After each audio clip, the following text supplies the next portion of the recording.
Assassination of Indira Gandhi, Hidden Facts.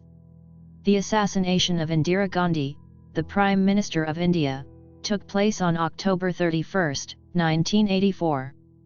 Indira Gandhi was assassinated by two of her Sikh bodyguards, Beant Singh and Satwant Singh, in the garden of the Prime Minister's residence in New Delhi. In this video, we will discuss some questions related to this tragic murder.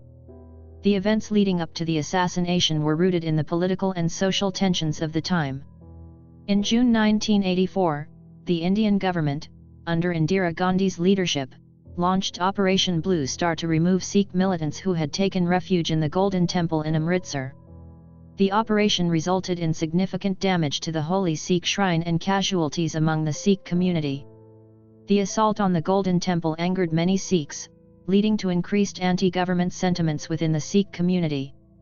On the morning of October 31, 1984, Indira Gandhi was scheduled to give an interview with the British actor Peter Ustinov.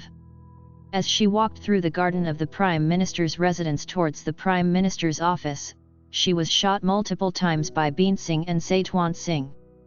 After that, she was shifted to the All Indian Institute of Medical Sciences, AIIMS, where her death was officially announced in the evening. Following the assassination, widespread anti-Sikh riots erupted in various parts of India, particularly in Delhi.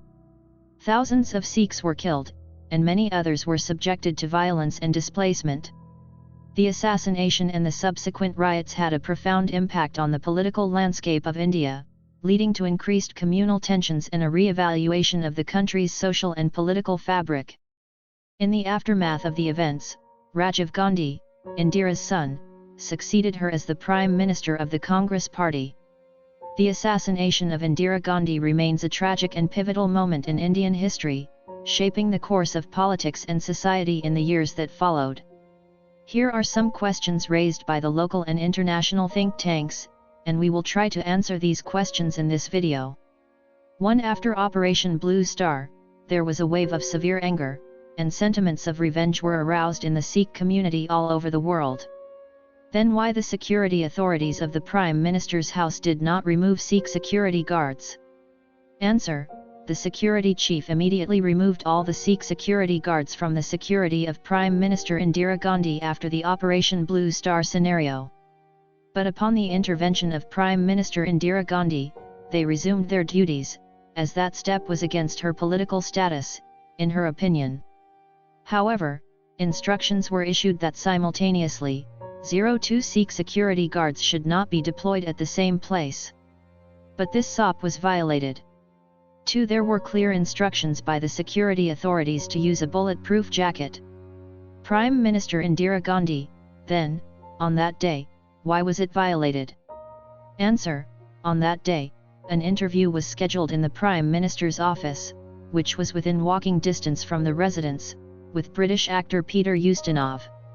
That's why she did not wear the jacket. However, it was severe negligence on the part of Indira Gandhi in such a volatile security scenario. 3. When murderers, i.e., Beant Singh and Satwant Singh, emptied their ammunition on the Prime Minister and were satisfied that they had achieved their mission, they surrendered and dropped their weapons. After that, they both were locked up in the nearby guard room. But after a short while, Beant Singh was shot dead by another guard. It is still mysterious because live apprehension of any murderer is vital to reach the conspirators, planners, and supporters of the incident. 4. When the staff called the ambulance available in the PM house for any emergency. Surprisingly, the driver of the ambulance was missing from his duty. Ultimately, the injured Indira Gandhi was shifted to a private ambassador car of an employee available nearby, and they rushed toward the All Indian Institute of Medical Sciences, AIIMS. 5. When they reached AIIMS, after covering a distance of 7 kilometers, it was astonished the hospital's emergency gate was closed, and a car entered the hospital by breaking the gate. It is noteworthy that there was no information available from the hospital authorities, and no medical team was available there to receive the injured Prime Minister of the country. It means no one from the Prime Minister's house informed the hospital emergency about the incident. This question is still addressable. The reaction to Operation Blue Star did not stop there, but after that, the Indian Army chief, was also assassinated after his retirement. We will upload a separate video of this incident. Please subscribe to this channel to get the latest content like this.